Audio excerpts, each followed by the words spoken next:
Fechemos os nossos olhos físicos, procurando nos situar nesse ambiente que desde muito cedo foi preparado pela espiritualidade e amiga e benfeitora dessa casa. Vamos agradecer a Deus pela oportunidade da vida, do pão e da proteção,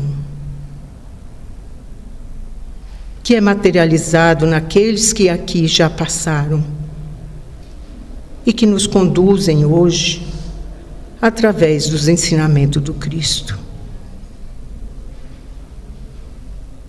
Que possamos hoje abrir o nosso coração para que possamos abrir o nosso entendimento para a vida maior. Agradecendo toda a espiritualidade que nos abriga, que nos conduz e que nos induz ao bem, para que possamos ter uma vida de consciência, de irmandade, muito maior do que possamos, muitas das vezes, compreender. Pedimos pelo irmão Simvaldo, que vai trazer os ensinamentos dessa atividade, que ele possa ser iluminado, intuído, para que as palavras não fiquem só da boca para fora, que possamos trazer para a nossa vida, para o nosso dia a dia, para aqueles que convivem conosco. E em nome do Pai, de Jesus, dos mentores dessa casa, damos por iniciada essa atividade. Hoje o nosso irmão Simvaldo vai nos trazer dos ensinamentos do Cristo dentro da luz da doutrina espírita, sobre as questões que até coincidiu, entre aspas, sobre a questão da nossa leitura que fizemos nesse primeiro momento.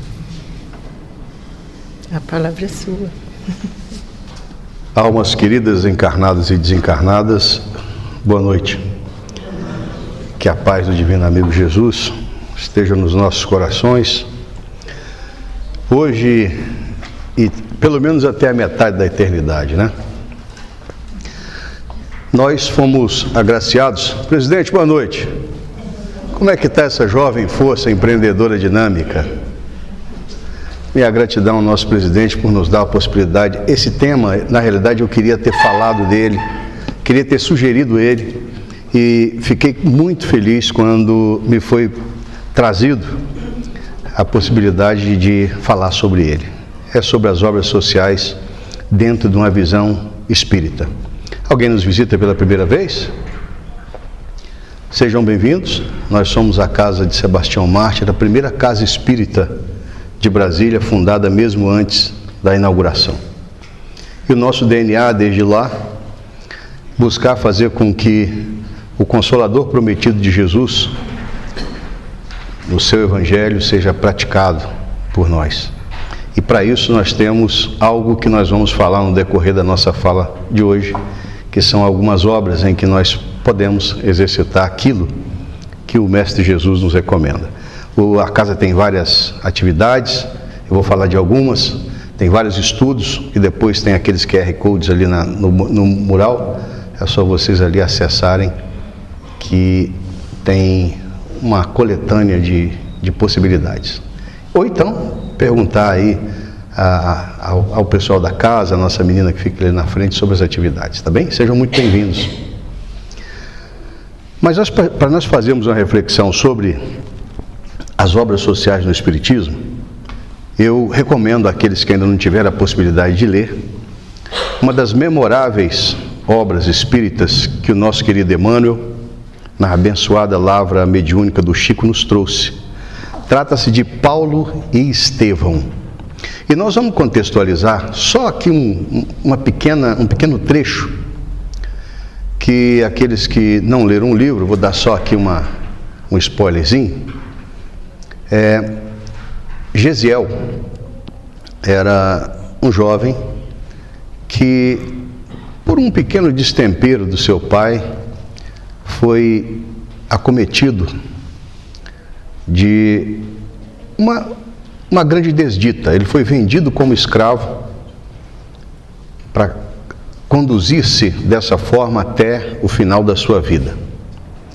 Mas esse jovem nunca perdeu a sua fé e buscou, acima de tudo, fazer com que a lei de Moisés, que ele tanto conhecia, fosse o sustentáculo, até que ele teve a possibilidade, porque um nobre romano chamado Sérgio Paulo foi acometido de uma doença incurável e a bondade de Gesiel fez com que ele fosse curado. Mas essa doença que ele curou depois passou para ele, e no porto de Jope então foi despejado semi-morto. E à época Efraim, que já buscava o entendimento da verdade de Jesus, levou esse jovem para a Casa do Caminho, em Jerusalém. Mas é interessante que nós entendamos o contexto da Casa do Caminho. Jesus, já ressuscitado, porque Pedro, depois dos insucessos de ter, de certa forma, negado Jesus e achar que o apostolado de Jesus sem ele ficaria muito difícil, então recolhe-se com alguns dos discípulos lá para o lago de Tiberíades e lá iria continuar o seu ofício de pescador. E numa dessas tardes de insucesso, não conseguiu ser muito feliz na pesca, até que um transeunte ali nas margens da praia recomenda que fosse jogada a rede do outro lado.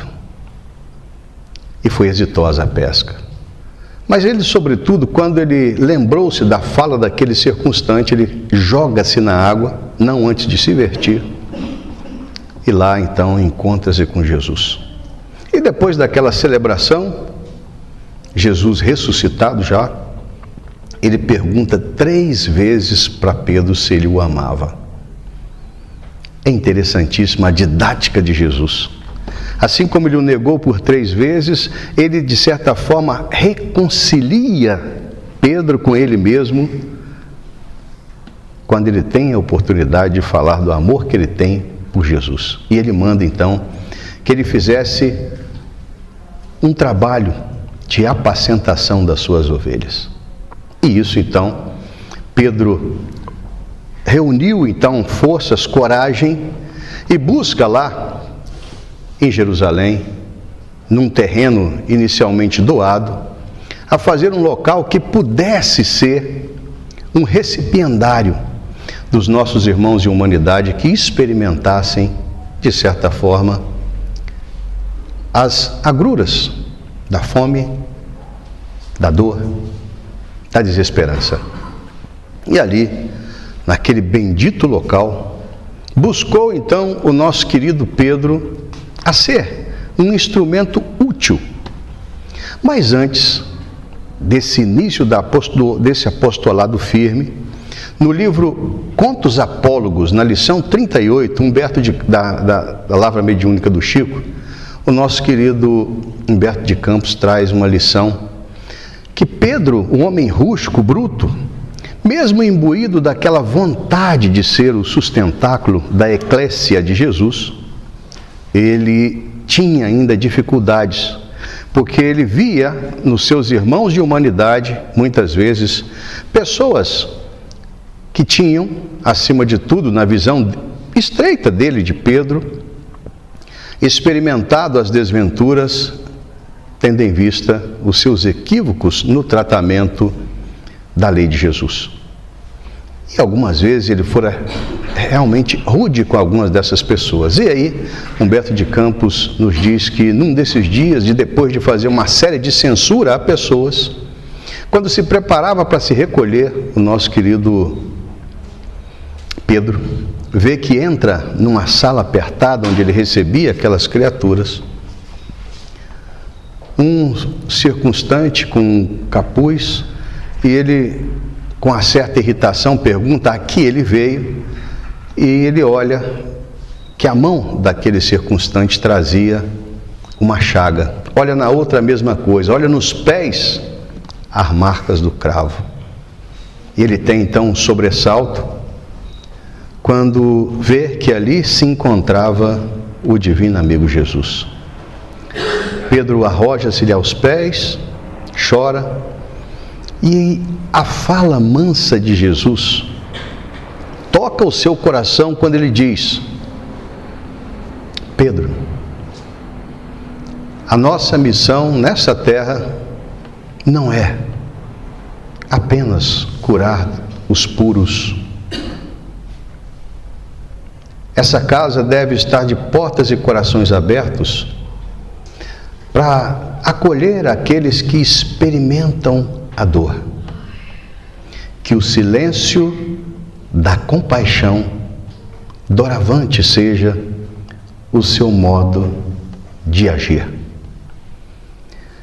Pedro se renova então a partir daquele momento, e no dia em que o nosso querido Gesiel chega numa carroça trazido por Efraim do porto de Jope, Pedro e Tiago recebem ele, Gesiel e mais um, em totais condições deletérias, já prenunciando o desencarne. E aí, Tiago, na sua visão altruísta, mas limitada, diz que seria impossível receber aqueles dois, porque eles já estavam com 49 leitos tomados por doentes. E naquela hora a fala amorosa de Pedro lembra-se de que Jesus o tinha dito e acolhe aquelas duas pessoas. Durante 2 semanas o nosso Gesiel oscila entre o desencarne e a vida, e depois começa a ser esse memorável trabalhador de Jesus que o livro Paulo e Estevão vai lhes trazer.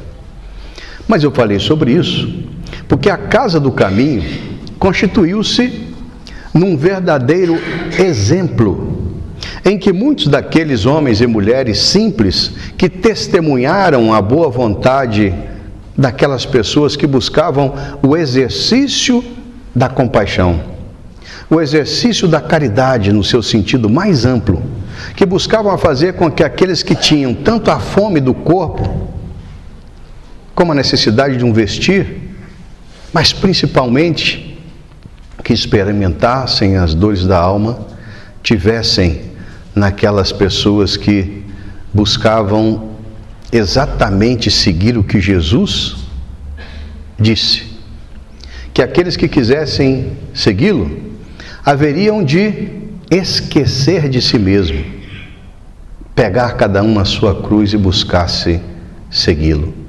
Então aquelas pessoas já buscavam, na Casa do Caminho, acima de tudo, serem anônimos trabalhadores da seara do Cristo. Mãos, bocas, corações amigos que buscavam, acima de tudo, testemunhar a bondade e a misericórdia de Deus através do exercício da caridade. E a Casa do Caminho foi, acima de tudo, algo que a doutrina espírita entronizou. E nós vamos falar apenas do Brasil, porque desde épocas imemoriais, algumas das pessoas que buscaram o exercício do ensinamento crístico, e aí nós podemos citar o nosso querido Adolfo Bezerra de Menezes, nós podemos citar o nosso querido Eurípides Barçanufo, nós podemos citar o nosso Chico, mais modernamente nós podemos citar um Divaldo Pereira Franco. Então são pessoas que buscam, acima de tudo, fazer com que esse acolhimento aos nossos irmãos que experimentam as agruras da vida possam ser, de certa forma, representados, ou representantes, de Jesus. E aqui na nossa casa, os que nos visitam, o nosso fundador, Jorge Cauí, e aqueles que com ele começaram essa obra, buscaram fazer com que exatamente esse bendito pouso de amor, esse pronto socorro espiritual, tivesse acima de tudo a capacidade de fazer com que a Casa do Caminho aqui tivesse a sua exemplificação. Então nós começamos aqui, o tempo é desfavorável, mas é só para falar algumas coisas que nós tivemos. Nós tivemos aqui um albergue, nós tivemos aqui uma casa que acolheu as nossas irmãs grávidas e que depois se tornavam mães e que aprendiam aqui durante 8 meses um ofício. Nós tivemos aqui escolas em que buscava-se ensinar algo que as pessoas pudessem ir ao mercado de trabalho.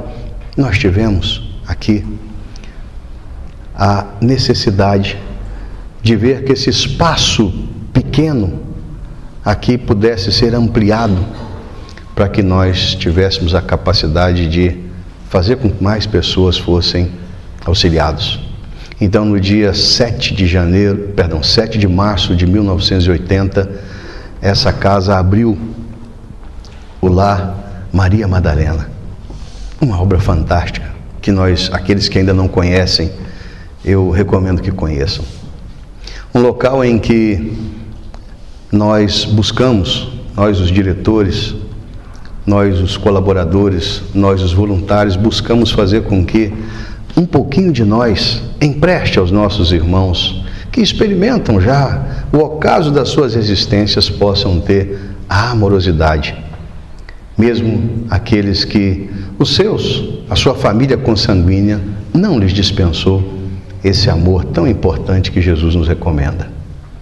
A nossa casa teve também a creche, tem a creche Irmã Elvira, que antes da instituição em 1999 do Estatuto da Criança e do Adolescente, nós buscávamos acolher essas crianças mais carentes e durante a semana inteira elas recebiam a assistência médica, odontológica, psicológica e, acima de tudo, normas de higiene e regras de bem viver. Então, devolvíamos essas crianças às sextas-feiras e muitas delas, com certeza, que não tiveram uma alimentação, tiveram um carinho, tiveram um acolhimento. Até hoje nós ainda temos a creche Irmã Elvira, mas que funciona num outro formato, mas é a obra da nossa casa. Dentre essa possibilidade da Casa do Caminho, nós temos aqui hoje, aqui do lado direito de vocês, a Sopa Fraterna Francisco Cândido Xavier, em que nós conseguimos, com o auxílio de todos os nossos irmãos e irmãs, levar a quase 700, ou às vezes mais de 700, né, seu Cláudio? 700 criaturas, uma alimentação em que nós temos a certeza absoluta que os nossos irmãos das Searas Sublimadas do Amor trazem dos hospitais do espaço, dos laboratórios federais, os fluidos, não só para a saúde, mas também doses de amor, de esperança e de fé para essas pessoas que experimentam essas dificuldades. Temos aqui o nosso bazar, e esse bazar é aquilo que muitas vezes o nosso guarda-roupa já não comporta, aquilo que nos sobra, que nós não estamos usando, em que nós fazemos, depois dessa recepção, primeira triagem, ver se isso pode ser endereçado aos nossos irmãos idosos do lado dos velhinhos, aqueles que estão em condição de servibilidade, nós colocamos aqui, e aquilo que nós recebemos e não é, digamos assim, venal, nós auxiliamos não só as pessoas em situação de rua, mas também levamos para algumas comunidades carentes, dentre elas, uma lá no Novo Gama, no Jardim Paraíso. Então nós fazemos exatamente isso. E temos aí algumas famílias que nós auxiliamos. Depois de visitarmos, auxiliamos com cestas básicas ou itens necessários à sua subsistência. E aqui, às quintas-feiras, aquelas e aqueles que quiserem auxiliar nessa obra, nós temos também uma equipe que confecciona os enxovais para aquelas mãezinhas que não têm condições de ter para as primeiras semanas a a vestimenta, né? A banheirinha para dar um banho nos seus pequenos. Então, dessa forma, nós temos aqui, nós buscamos, acima de tudo, o exemplo do nosso querido Jorge Cauí, né? Que muitas vezes, de forma bem dada, assumia grandes compromissos, e quando aqueles que estavam mais próximos o chamavam, né, a responsabilidade, ele dizia a seguinte frase: o patrão é rico. E aí, isso é que eu gostaria de entrar agora nesse viés. No Evangelho de Mateus, no capítulo 25, o Cristo faz uma alusão àquelas pessoas que necessitavam da comida, da bebida, da roupa, da visita, e que pessoas de boa vontade, de bom coração faziam. E aquelas pessoas perguntaram: meu mestre, quando é que foi que nós tivemos-te nessa condição e te assistimos? E ele disse que todas as vezes que nós dispensássemos essas ações a esses nossos irmãos em humanidade que experimentam essas dificuldades, era ele, Jesus, que nós estávamos a fazer. Então a nossa casa tem sim, nós não somos aqui exclusivistas na prática da caridade, não. Nós aqui somos inclusivos nela. Então a casa tem não só a possibilidade de acolher os voluntários, quer seja para ombrear conosco nas diversas atividades lá do Parque Assistencial Jorge Cauí, quer seja na confecção da nossa sopa, nas roupinhas dos bebês, no trabalho de auxílio aqui no nosso bazar, ou na nossa biblioteca, que eu esqueci de falar. Estamos de portas e corações abertos. E temos a possibilidade, porque infelizmente nós não temos um numerário para levar a efeito todas as obras, tudo aquilo que nós gostaríamos. E para isso nós precisamos muito de cada uma das senhoras e dos senhores, no sentido de serem sócios contribuintes da nossa obra. Como é que funciona isso? Simplesmente uma inscrição que é feita, nós temos ali vários cartões, cartazes, tem os sites, em que nós nos disponibilizamos para sermos sócios contribuintes e recebemos no nosso WhatsApp, no nosso e-mail, mensalmente um boleto em branco. E aí o nosso coração e as nossas possibilidades é que ditam aquilo que nós podemos e queremos dar. Mas não tenhamos dúvida, o pouco de cada um de nós torna-se o muito em que nós levamos a esses nossos irmãos que experimentam as dificuldades do mundo aquilo que Jesus nos recomendou. Temos agora, no dia 8 e 9, a nossa festa junina, em que estamos ainda necessitando de pertences. Tem uma extensa lista ali daquilo que nós utilizamos para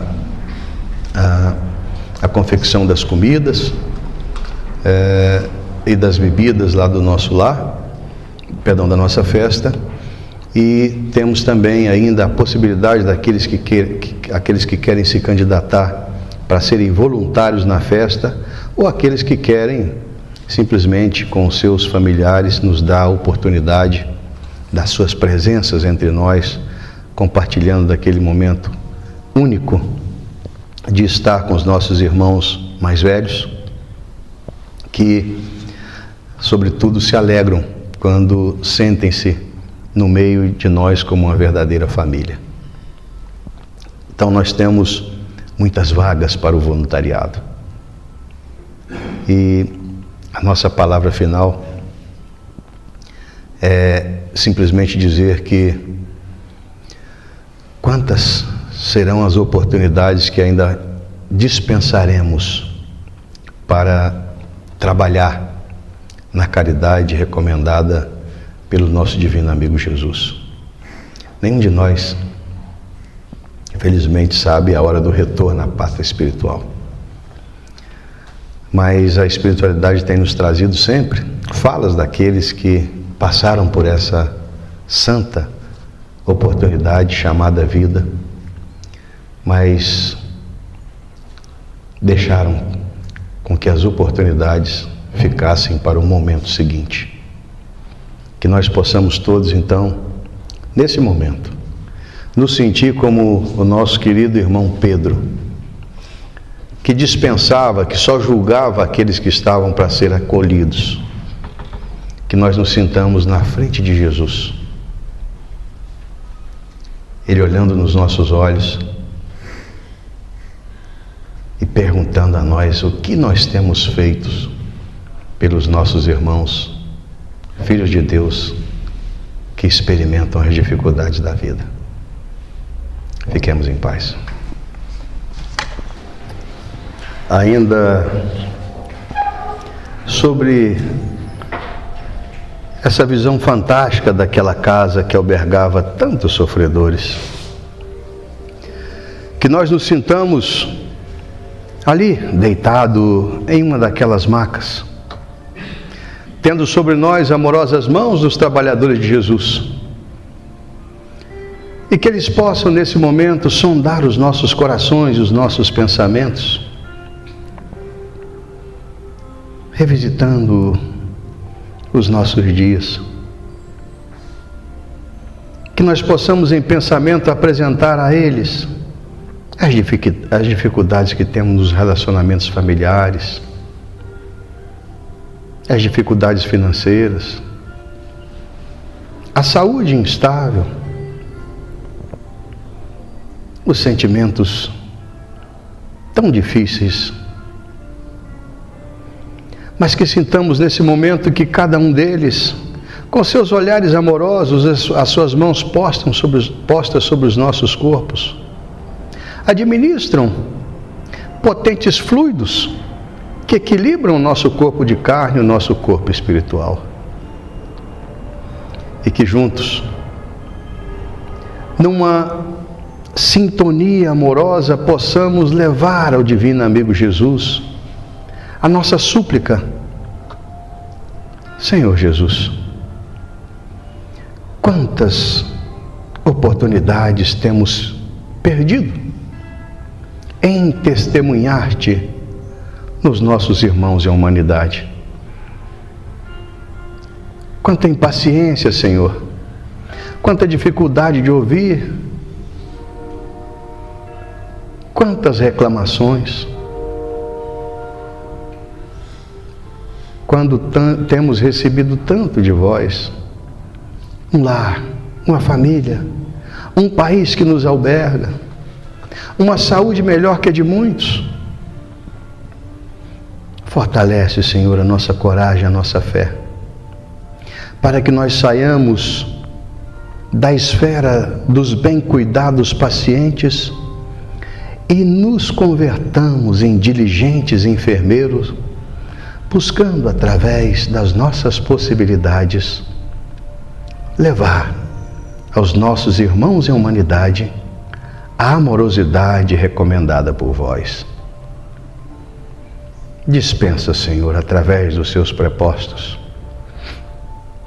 os fluidos da saúde, do equilíbrio e do amparo, nas águas que iremos beber, a fim de que ela se transforme no remédio que cura o nosso corpo e equilibra o nosso espírito. E é com a oração que um dia nos ensinastes, Mestre, que nós pedimos a vossa permissão e a dos vossos prepostos para darmos por encerrada a primeira parte dos nossos trabalhos dessa noite. Pai nosso que estais nos céus, santificado seja o vosso nome. Venha a nós o vosso reino e seja feita a vossa vontade, assim na terra como nos céus. O pão nosso de cada dia nos dai hoje, Senhor. Perdoa as nossas ofensas, assim como nós devemos perdoar aos que nos ofendem. E não nos deixeis cair nas tentações do mundo. E suplicamos isso porque sabemos ser seu todo o poder, toda a glória, para hoje e sempre. Que assim seja, graças a Deus.